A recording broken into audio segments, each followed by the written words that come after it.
welcome to RVR Closet. So, I thought I could do a small review here of my Heusinkveld Ultimate pedals. I've had them now for about half a year or so. And yeah, those are really awesome pedals. They are expensive though, but yeah, when you see them and use them, you understand why. Yeah, the build quality and the performance of them is really great. With the pedals you also get a few bumpers, one extra white and then also green bumpers which are harder, and also the black ones that are totally stiff. You also get a few wrenches and Allen keys to maintain your pedals.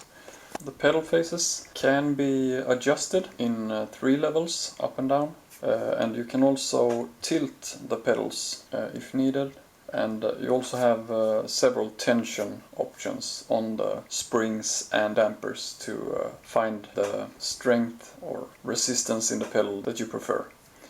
I wouldn't say, or I don't think I'm any faster with those pedals over the V3s. But the immersion factor is a huge step up. One difference is due to the extra force you can apply to this load cell, is that I'm not as prone to locking the brakes. But otherwise, feeling wise and the immersion is where those pedals shine, and they feel really close to my real car. They aren't flawless though. One thing, as you can see here, is that I've switched out the stock throttle face. So this is the one you get with the pedals. And yeah, I always thought it was too short. I wanted a taller throttle face due to that I mostly drive H-pattern cars and do hill towing. Another thing is that they're easily starting to squeak, mostly from the bottom pivot point. But yeah, there is an easy solution for this. I first tried with this lithium grease, like you also get with V3 pedals.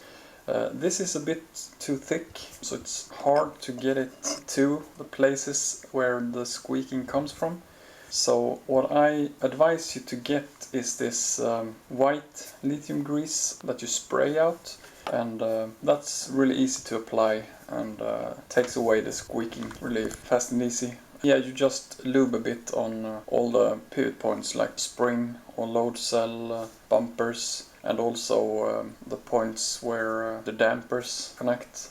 One thing you also want to do is depress the pedals like the clutch and spray some lube on the rod going behind the spring, and also on the throttle lube that rod, and for the brake pedal take off all the bumpers on the brake and lube the rod there and put them all back again. Talking about the dampers as well, they feel really nice on the throttle.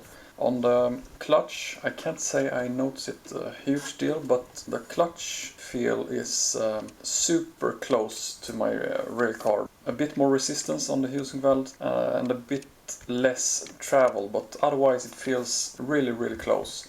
So I'm really happy with the feeling of the clutch and also the throttle. The brake feels nice, a bit stiff. Took some time to get used to the stiffness of it. But I would really like to feel the damper more on the brake pedal, because it's really not pronounced. You can't really feel the damper when using it on the brake. One thing I could mention is that when I depressed the clutch pedal, the pivot behind stayed upright and the pedal didn't push back all the way. So after every other race I needed to adjust the tension of the spring to get it to push back and the spring pivot to fall down. And I later noticed that I had this, I'll try to show you here. I had both bolts up against the spring here, but the correct way is like this, with one bolt towards the pedal lever.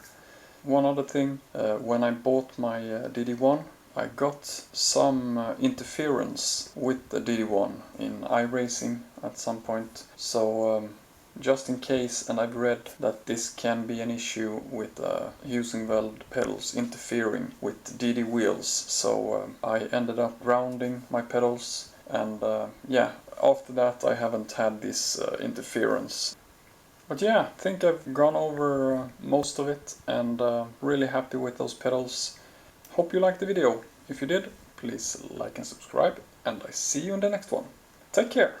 Bye bye. Whispering ghosts are hiding in the closet. Little monsters under my bed. All my toys are starting to move.